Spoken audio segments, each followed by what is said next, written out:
Okay, so looking at number 6, I don't see anything in between the negative 3a to the 4th and then this set of parentheses. So we don't have like a plus sign here or a minus sign that would indicate that we should be looking for like terms.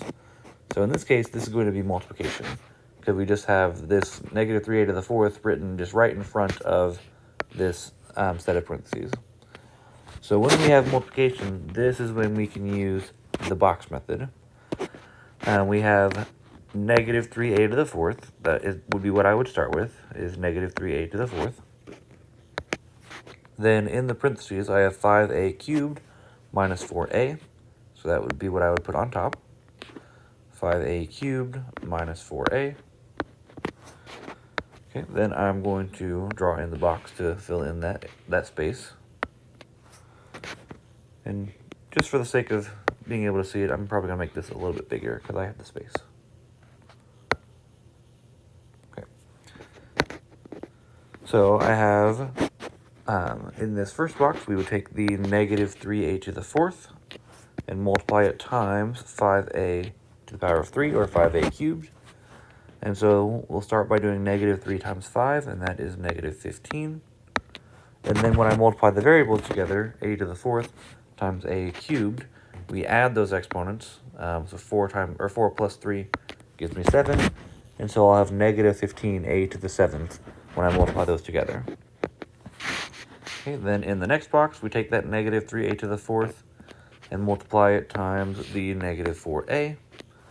So again, we start by multiplying the numbers, the coefficients. Negative 3 times negative 4 is 12.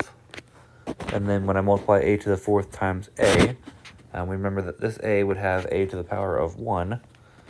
So when I multiply a to the 4th times a to the power of 1, we add those exponents, and that gives me a to the power of 5. So now that I've got both of these squares filled in, what we're going to do is just add those boxes together. So I have negative 15a to the power of 7. And then because this is a positive 12a to the 5th, I'll put plus 12a to the 5th. I need to think about if these are like terms, but they are not, because they have different exponents. This one has a to the 7th, this one has a to the 5th, so they're not like terms. They can't be combined, and so this would be my final answer. Negative 15a to the 7th plus 12a to the 5th. Then on to number 7. This one looks very similar to the one we just did. We have a term that's written just in front of this set of parentheses, so we're not going to be combining like terms, we're going to be multiplying. So I'm going to start with the 3pq, and then all of this that's in the parentheses I'll put on top. 3p squared minus 4pq plus q squared. And then again, I'm going to draw this box to fill in that space so that I can multiply in. Okay, this time I have more than one variable. We have p and q, so when we're multiplying, we need to make sure we're just doing the variables one at a time. For this first box, we take that 3pq times the 3p squared.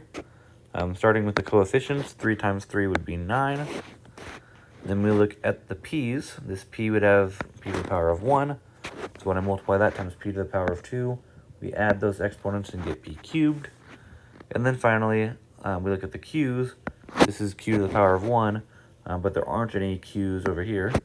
And so that q to the power of 1 will just stay q to the power of 1, or just q. So then on to the next box, the 3pq times negative 4pq. Start with the coefficients. 3 times negative 4 is negative 12. We already said that the p and the q over here with the 3 have exponents of 1. That's also true for this negative 4pq. Both the p and the q would have exponents of 1. So when I start with the p's, I have p to the power of 1 times p to the power of 1. We add those exponents, and that gives me p squared, or p to the power of 2. And then q to the power of 1 times q to the power of 1 would also give me q squared, or q to the power of 2. So we're on to the last box here. We have 3pq times this q squared. And remember again that when we don't have a coefficient written in front of our variable, that would be a 1. So this would be like 1q squared. So the 3 times 1 for our coefficient, that would give me 3. We do the variables one at a time, so I'm going to start with p. We have p to the power of 1 over here, and we don't have any other p's over here. And so that will stay just p. Then for the q's, we have q to the power of 1 times q squared. When we multiply again, we add those exponents. So that is q cubed, or q to the power of 3. Okay, so then we need to add all of our boxes together. This would be 9p cubed q minus, because it's a negative, 12p squared q squared plus 3p q cubed. Okay. Then we look to see if any of these are like terms.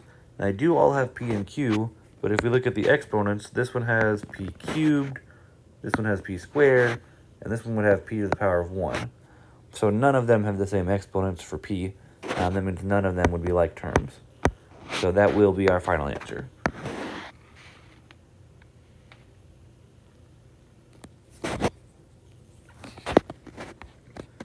Okay, so now let's look on to number 8. Here, if I'm looking at what I see outside of the parentheses, I have a 2x that's in front of this set of parentheses. And then I have a plus 2x that's in front of the next set of parentheses. So here we're going to be doing kind of a combination of two things. Where we don't see anything in between this 2x and this set of parentheses, we should be multiplying there. And same thing here, when we have 2x in front of this set of parentheses, we should be multiplying. But because we have this plus sign kind of in the middle of that problem, that means we're also going to be doing some like terms. So let's start by doing this multiplication, because we multiply before adding in the order of operations. So I'm going to start by taking this 2x times the negative 3x squared plus 4x.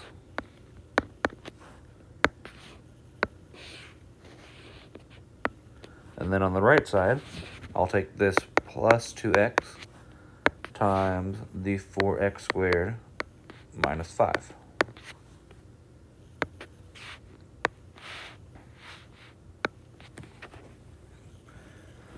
So in this first box, we would take the 2x times the negative 3x squared.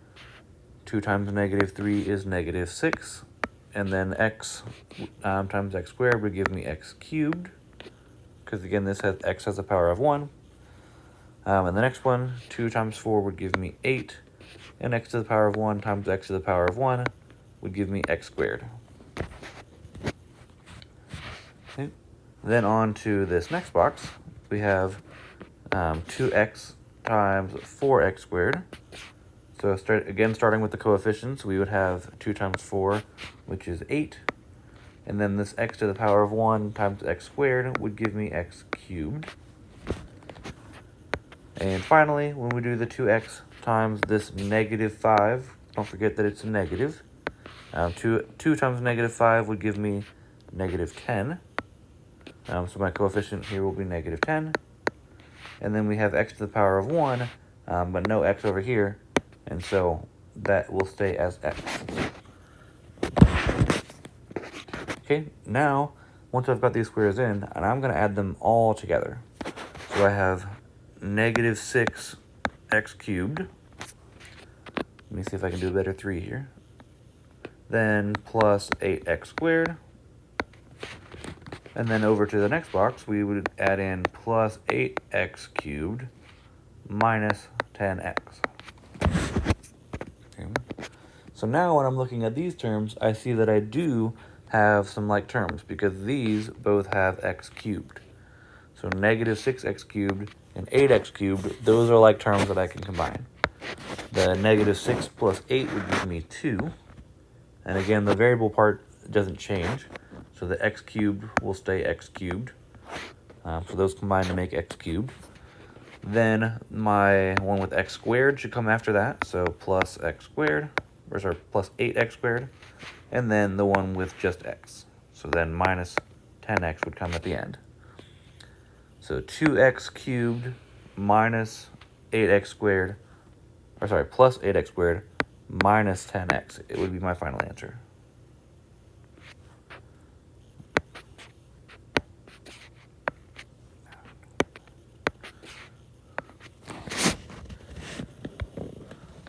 All right, on to number 9. Okay, here I have two sets of parentheses. It looks kind of similar to our first few problems we did. If we look at problems 2, we had two sets of parentheses. Over here we had two sets of parentheses. So we've seen some problems that had two sets of parentheses before. So you might think that we can solve them the same way. However, the other problems that we were looking at had either a plus sign or a minus sign in the middle. All right, so if you look at problems 2, 3, 4, and 5, all of them have a plus sign or a minus sign in the middle of these sets of parentheses. And so that one was when we were kind of looking for like terms to either add or subtract together. For this one, we don't have that. We don't have the plus sign or the minus sign in the middle. And so this means that we have multiplication happening in this problem. So we're going to take y minus 3 times 4y plus 5. And this is when we can use that box method again that I saw some people trying to use on number 2. So we take the y minus 3 and put that in front. Then the second set of parentheses, 4y plus 5, we put on top. And then use this box to fill in. So this time, because I have two terms over here in front, I need to have 2 rows in my box. So we'll have 2 columns and 2 rows. Gives me this 2 by 2 box. Okay. So then to fill in, we multiply in. So we take the y times 4y. This would be a 1 in front of the y. So 1 times 4 gives me 4. And then in both of these y's would have an exponent of 1. So y to the power of 1 times y to the power of 1. Again, we add those exponents. That would give me y to the power of 2, or y squared. Okay, then for the next box, we take the y times 5. That 1 times 5 will give me 5. And then we just have the y. So y times 5 will give me just 5y. Okay, then in this next box, we take the 4y times the negative 3. 4 times negative 3 would give me negative 12. And then we have the y. And finally, in the last box, we take negative 3 times the 5. And that gives me negative 15.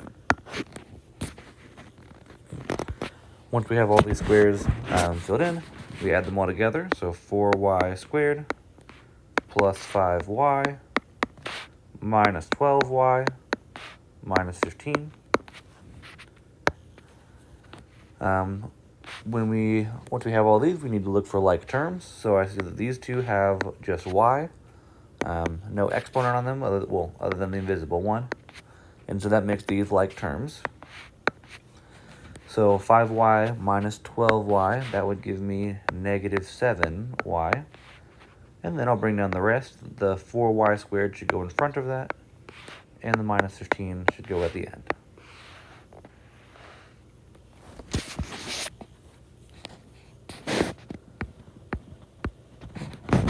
On to number 10.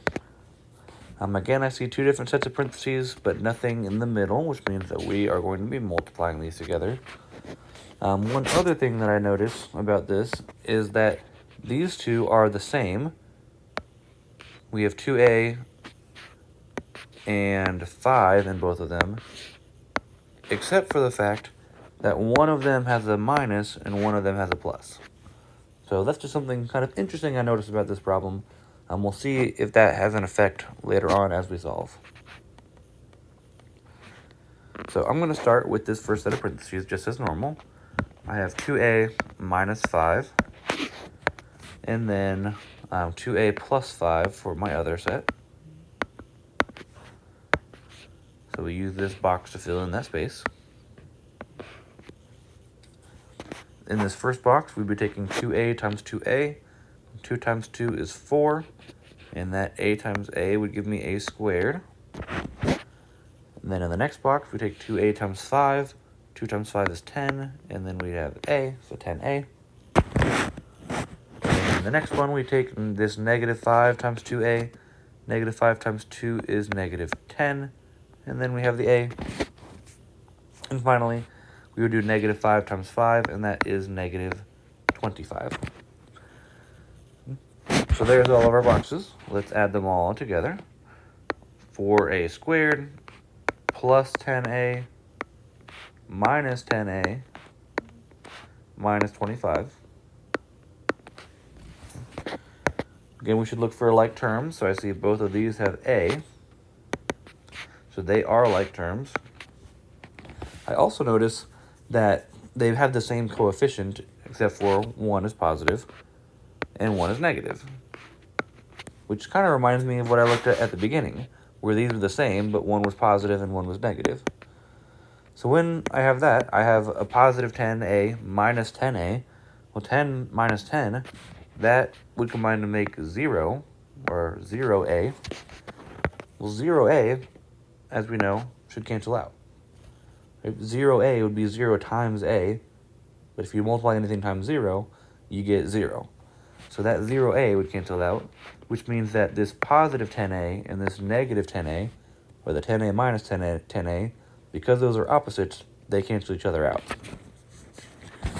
So because we had these two sets of parentheses where they were the same, other than one was positive and one was negative, we end up getting these terms that cancel each other out. And so all that's left with for this one is the 4a squared and then the minus 25.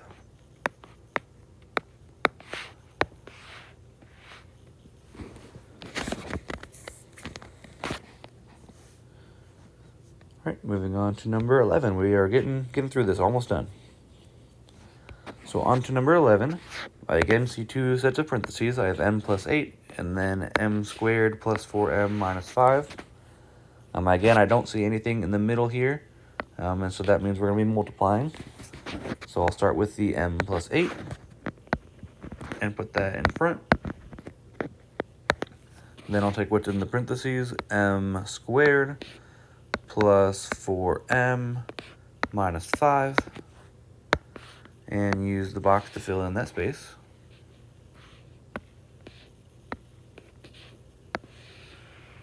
So for this one, because I have 3 terms in the second set of parentheses, 1, 2, 3, I now need to have 3 columns, 1, 2, 3. So this box is a little bit bigger. We've got some extra boxes because we had some extra terms on top compared to the other ones we've looked at. Okay. But multiplying in will work just the same. Here we would take m times m squared. Remember, this m would have m to the power of 1. So when we multiply those together, we add the exponents and get m cubed. In the next box, we take m times 4m. Remember, this m would have a 1 in front, so 1 times 4 is 4. Both of these m's have exponents of 1, so m times m gives me m squared. And then in this last box on the top row, we have the m times negative 5, and that would give me negative 5m. Okay, so then for the bottom row, we have 8 times m squared, and so that would give me just 8m squared. And the next one, we would take 8 times the 4m. 8 times 4 is 32, and then we have m. And finally, in the last box, we would take 8 times this negative 5, and that is negative 40. So once we have all of these little squares filled in, we add them all together. M cubed plus 4m squared minus 5m plus 8m squared plus 32m minus 40. And then we got to look for like terms I see two terms that have m squared, so those would be like terms. I also see two terms that have just m, and so those would be like terms. The other ones are not like terms. We have an m cubed, and then I have one that does not have the variable at all, and so those are not like terms. So I'm going to start with these m squareds, the one that I've underlined in green. 4m squared plus 8m squared. 4 plus 8 would give me 12. And so that would give me 12m squared. And then we're looking at the m's, the ones that I looked at in yellow. We have negative 5m plus 32m. That would give me plus 27m. Okay. And then these terms that aren't like terms with anything, I'll bring down. The m cubed would go in front of the m squared because it has a higher exponent. And then the minus 40 would go at the end because it doesn't have the variable at all.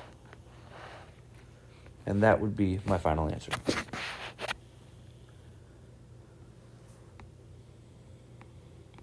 All right, on to number 12, last problem.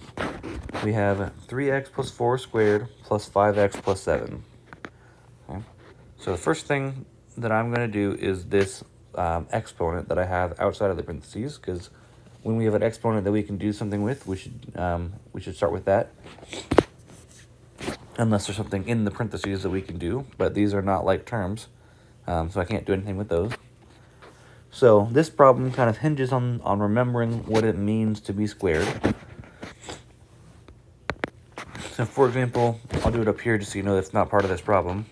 If I have 5 squared, that means I'm taking 5 times 5. If I have x squared, that means I'm taking x times x. Right? To be squared means you take the base times itself. So 5 times 5, or x times x. Well here, if I have 3x plus 4 squared, that means that 3x plus 4 is my base. So that is going to be 3x plus 4 times 3x plus 4. So that is what 3x plus 4 squared would mean. So I'm going to rewrite this problem, showing what that squared means. So this would be 3x plus 4 times 3x plus 4.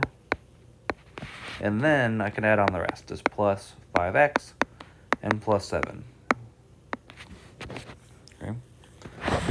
So now that means that I have multiplication happening in this problem between these two things, because we have two sets of parentheses and nothing in between. But then with these plus signs, that means I'm going to be trying to combine some like terms, because these are outside of the parentheses. So if I'm looking at multiplication and addition, I should do the multiplication first. So I'm going to start by doing this 3x plus 4 times 3x plus 4. So I'll write the first 3x plus 4 in front, and the next 3x plus 4 on top.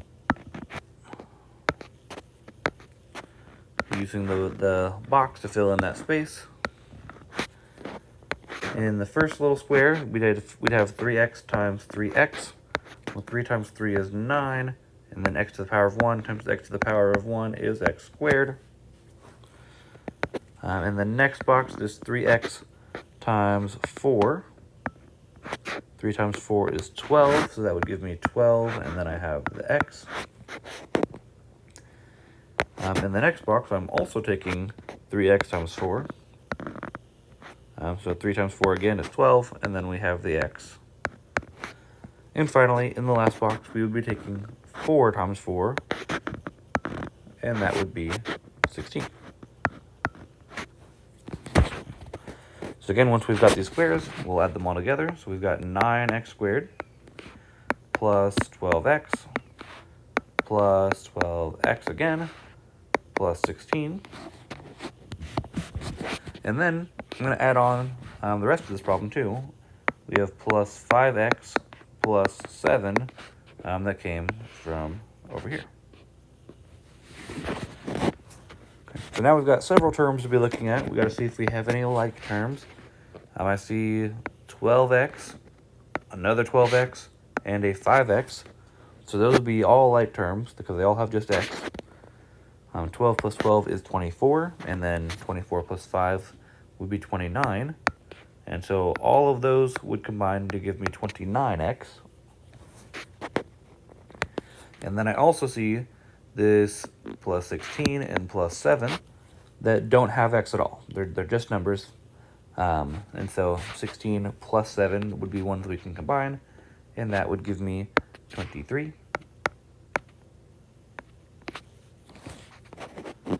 Okay, now the 9x squared doesn't have any like terms. There's nothing else left. We don't have any other x squareds, but we do still need to bring it down, and that needs to go in front of the one that has just x. So we'll have 9x squared plus 29x plus 23, and that is our final answer. So again, make sure you go back and rewatch anything that you need help kind of understanding. If you have time in class before you have to go, feel free to ask any questions about anything you need help on, so that way you are ready for the test either tomorrow or Friday.